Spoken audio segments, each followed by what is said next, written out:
Questo nuovo focus giunge a distanza di 5 anni dalla mostra monografica che abbiamo tenuto in galleria, dedicata a quello che si può definire il pittore più elegante del panorama artistico romano di inizio secolo, Arturo Noci. L'occasione è suggerita dal ritrovamento di una serie di opere significative, tutte successive al 1917, anno dell'ultima mostra della secessione romana. In queste tele lo sperimentalismo degli anni 10 giunge a uno stile più maturo, un mix di colori intensi e di un pennellare deciso, che diviene vera sigla distintiva dello stile di Arturo Noci. Lascio la parola a Manuel Carrera che sta preparando il catalogo generale dell'autore.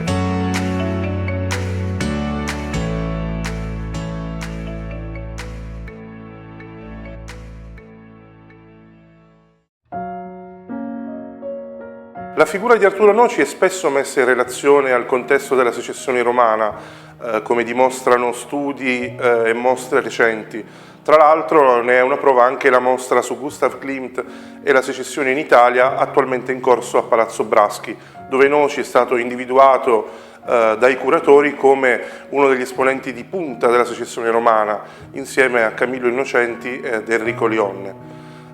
Noci ha avuto infatti un ruolo di primo piano all'interno del gruppo della secessione, soprattutto tra il 1913 e il 1914, quando Innocenti, che era impegnato a Parigi per la sua personale alla Galleria Bernheim-Jeune, gli aveva affidato il timone dell'organizzazione. Tra le mostre della secessione romana, forse proprio quella del 1914 è quella di maggiore successo per Arturo Noci. Presenta due paesaggi e un ritratto, ovviamente rigorosamente divisionisti. Il ritratto in questione è quello che può essere definito il manifesto della sua interpretazione della tecnica divisionista. L'arancio, che in quella sede viene comprato dal Comune di Roma per le proprie collezioni. L'irrompere della Prima Guerra Mondiale condizionò inesorabilmente le sorti del gruppo della secessione, che nelle due successive esposizioni si vedrà privato delle sue ambizioni internazionali. Noci però continua ad esporre e ad ottenere anche degli importanti riconoscimenti, anche ufficiali. Nel 1916 viene nominato accademico di merito per la classe di pittura all'Accademia Nazionale di San Luca. Proprio grazie alla consapevolezza di aver raggiunto l'affermazione, si convince ad intraprendere nuove ricerche e a lavorare in maggiore libertà creativa, impegnandosi in soluzioni cromatiche e compositive più moderne. È una fase della sua carriera in cui continua a ricevere numerose commissioni di ritratti e al contempo è un grande momento di ispirazione. Nell'ambito di questa ricerca di una pittura più libera da convenzioni, Noci rinuncerà gradualmente alla tecnica divisionista, che abbandonerà definitivamente all'inizio degli anni *20. In questo periodo Noci rafforza il suo disegno e lo fa con una riflessione, attraverso una riflessione sulla grafica della seconda generazione dei tedeschi romani. Infatti proprio a questo periodo, al periodo bellico, datano alcuni dei suoi lavori grafici più espressivi, realizzati a carboncino o a pastello, una tecnica a lui particolarmente congeniale. Terminata la guerra si chiudeva anche il capitolo della secessione. La Società Amatori e Cultori di Belle Arti torna immediatamente ad avere un ruolo fondamentale nel documentare gli sviluppi dell'arte contemporanea. All'esposizione del 1918, dove figurava tra i membri della giuria di accettazione e collocamento, Noci esponeva 3 dipinti eseguiti nel corso dell'anno precedente, con i quali voleva offrire uno sguardo sulle sue ultime sperimentazioni. Lo scialle verde, Rinascita e Lucertola. Lucertola, il quadro alle mie spalle, era ritenuto disperso, è stato ritrovato di recente in un'importante collezione privata e il quadro si poneva pienamente in linea con la ricerca di armonie cromatiche di ricordo whistleriano che Noci portava avanti ormai dai primi anni del Novecento. All'inizio degli anni '20 il linguaggio artistico di Noci è ormai pienamente rinnovato, il tocco di viso è quasi del tutto scomparso e la sua attenzione si è spostata dal colore alla luce, dalla linea serpentina alla solidità dei volumi. Anche i temi sono diversi, dai nudi voluttuosi e i ritratti alla moda passa ora a scene di vita quotidiana con massaie al lavoro e lavoratori della terra. Però è nel genere del paesaggio che il rinnovamento della sua pittura si fa, secondo me, più evidente. Se nei primi 2 decenni del Novecento aveva preferito scorci malinconici e luci soffuse tanto da meritarsi l'appellativo di pittore delle cose tristi, nel primo dopoguerra Noci realizza vedute di ampio respiro, dalla luminosità cristallina, resa con pennellate larghe e grandi campiture di colore. Tra queste sono di particolare rilievo quelle eseguite a Terracina nel 1921 ed esposte l'anno seguente tra la Biennale di Venezia e la mostra annuale della Società Amatori e Cultori di Belle Arti.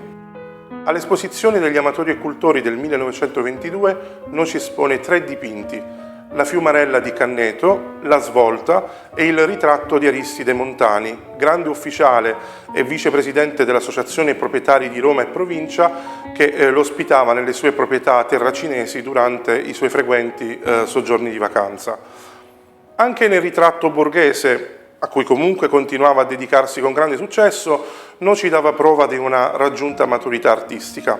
Tra i ritratti su commissione realizzati in questo periodo va assolutamente ricordato il ritratto di Marcella Rossellini alle mie spalle.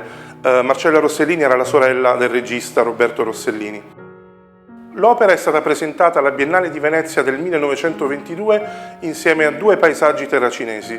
A mio avviso è da ritenersi uno dei vertici della ritrattistica di Arturo Noci. Il dipinto rivela la riflessione sulla ritrattistica di Klimt, che Noci aveva studiato da vicino non solo alle Biennali di Venezia e alla grande esposizione internazionale del 1911 a Valle Giulia, ma anche alla seconda mostra della Secessione romana nel 1914, dove Klimt esponeva il celebre ritratto di Meda Primavesi, oggi al Metropolitan di New York. Basta osservare la prospettiva frontale leggermente schiacciata, forse un ricordo delle stampe giapponesi, così come la posa e lo sfondo riccamente decorato sembrano ispirarsi proprio al dipinto di Klimt. Quello di Marcella Rossellini è l'ultimo ritratto presentato da Noci alla Biennale di Venezia, dove aveva partecipato costantemente a tutte le edizioni a partire dal 1901. Il 27 aprile del 1923 Noci parte alla volta di New York, dove si sarebbe trasferito per non fare più ritorno. Il pittore si era diretto in America per lavorare come ritrattista, grazie ad alcuni contatti con facoltosi committenti americani e italo-americani con cui era già in rapporto a Roma. Il successo del ritratto della signora Guggenheim, uno dei primi realizzati in America, fu tale da procurargli numerose altre commissioni da parte della società newyorkese, soprattutto nell'ambito della cerchia dei facoltosi imprenditori italo-americani. Questi però sembravano preferire ritratti di ispirazione convenzionale, fatto che lo indusse negli anni a seguire a placare la sua inclinazione sperimentale. Il confronto poi con la pittura che nel frattempo si andava sviluppando in Italia aveva reso evidente allo stesso Noci il divario tra la sua produzione e quella dei colleghi al di là dell'oceano. Forse anche in ragione di questa presa di coscienza il pittore prese a lavorare in una dimensione sempre più appartata, realizzando ritratti non particolarmente ispirati. Contemporaneamente però Noci realizzava opere artisticamente più libere, in cui poteva dar piena espressione alla sua incontenibile indole di colorista. Nudi, vedute urbane come la serie di scorci di Central Park dall'alto e anche raffinate nature morte floreali. Nonostante la sua fama prevalentemente di ritrattista, alcuni dei suoi principali committenti italo-americani dimostravano di apprezzare anche la sua abilità nel paesaggio e nelle composizioni di fiori. È il caso del banchiere Lionello Pereira e di suo figlio Guido. I Pereira, oltre ai ritratti di famiglia, annoveravano nelle proprie collezioni nature morte, figure e paesaggi, tra cui alcune delle opere risalenti agli anni romani che Noci aveva portato con sé in America nell'eventualità di esporli in una personale. Alle raccolte dei Pereira appartenevano celebri opere da esposizione come il ritratto della baronessa Budberg esposto a Valle Giulia nel 1911, Notte a Burano della prima secessione romana, oltre al già citato La Fiumarella di Canneto e Mattino d'autunno. Del periodo americano invece erano presenti in collezione 3 eleganti nature morte, tutte e 3 eseguite nei primi anni 30. Osservandole si nota come siano accomunate dal formato tendente al quadrato e dalla caratteristica dello sfondo buio, dal quale emergono con forza i toni vivaci dei fiori. Vale la pena di soffermarsi sulla natura morta con gladioli del 1930 alle mie spalle, le cui dimensioni ragguardevoli ci lasciano ipotizzare che sia stata eseguita in seguito proprio a una commissione da parte dei Perera. È infatti la natura morta più grande di Arturo Noci di cui oggi si abbia notizia. Noci ricorre qui ad una pittura pulita ed analitica e conferisce alla composizione un senso di silenzio e sospensione tale da far pensare alle atmosfere ricercate dai pittori del realismo magico nello stesso periodo. Questo si fa più evidente se si confronta con la natura morta con fiori e frutta del 1933, dipinto dalla pennellata veloce e corposa che con ogni probabilità Noci ha eseguito nel giro di poche ore, o anche con un'altra natura morta con gladioli, questa volta eseguita nel 1934, che l'artista intitola, direi eloquentemente, Impressione, opera che oggi è in collezione privata.